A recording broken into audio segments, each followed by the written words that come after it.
So alone in my tower, you were don't it? Hello guys and welcome back to my YouTube channel.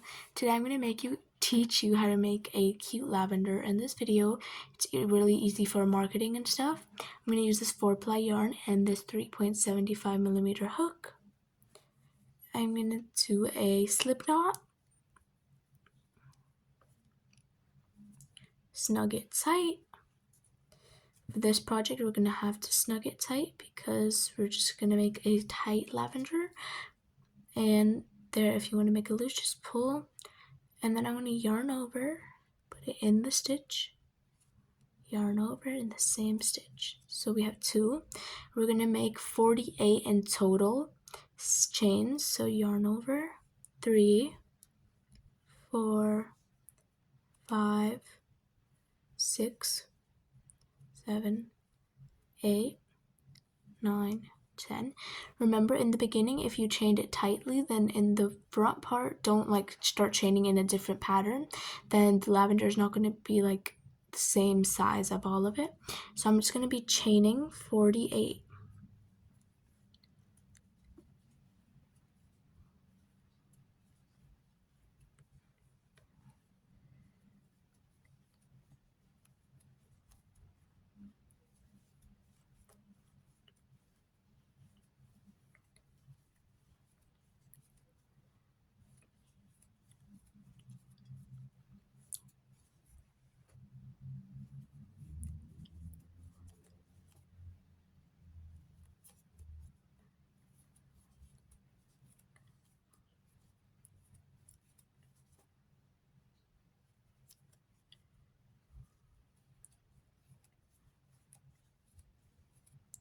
So now that you've chained 48 stitches, it's your choice. If you want to make the lavender smaller, then you'll be decreasing the amount of stitches that you're making.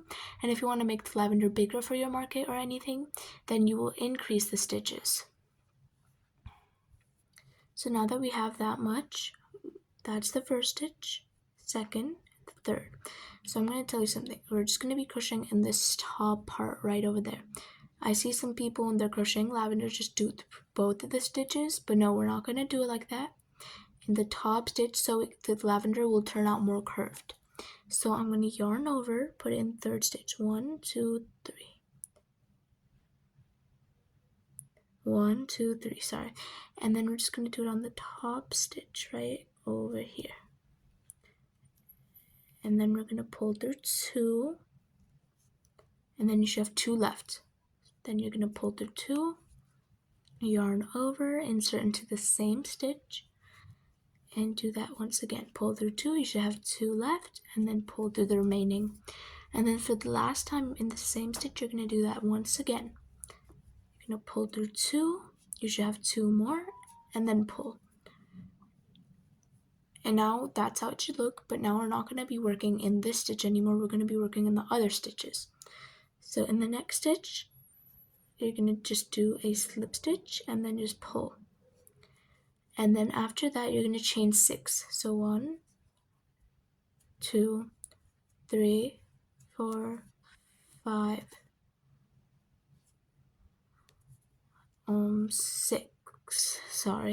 6. And then in the same exact stitch right there, you're just going to pull and then do that. And then you're going to, in the next stitch, you're going to do a slip stitch, and then you're going to chain 6. 1, 2, 3, 4, 5, 6. And the same exact stitch, you're just going to do a slip stitch.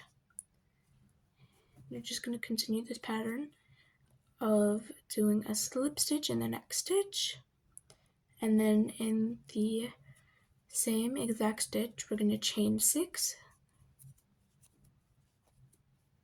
Then we're going to do a slip stitch in the same stitch.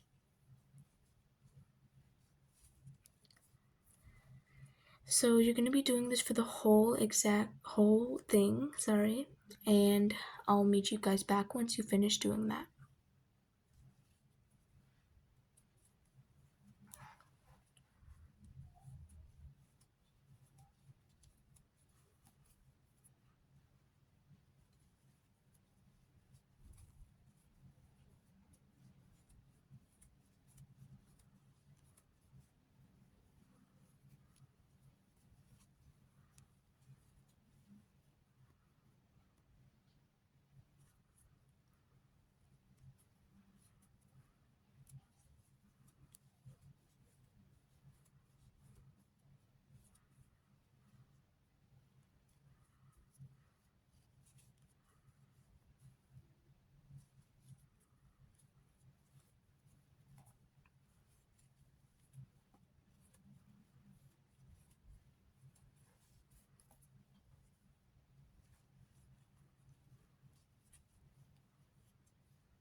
So now that you finished your cute lavender, now for the last 2-3 stitches, you're just going to be doing slip stitches. So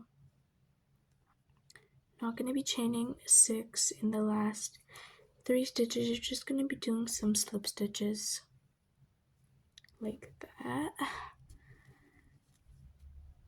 The last stitches might be a little hard to do. And then there's your lavender. And now what you're just gonna do is you can take your scissors and cut off your work. Don't leave too much, just cut it off. Then you're just gonna pull out, tighten, and what I like to do is I like to make a little knot at the end so it's easier to cut off afterwards. Then one more time, and then I'm just gonna cut it off. There you go. So the next step will be to take a stick or whatever you're going to be using for this project, and you're just gonna keep wrapping it like you would wrap someone's curly hair onto a curling iron, and you would just keep wrapping it around.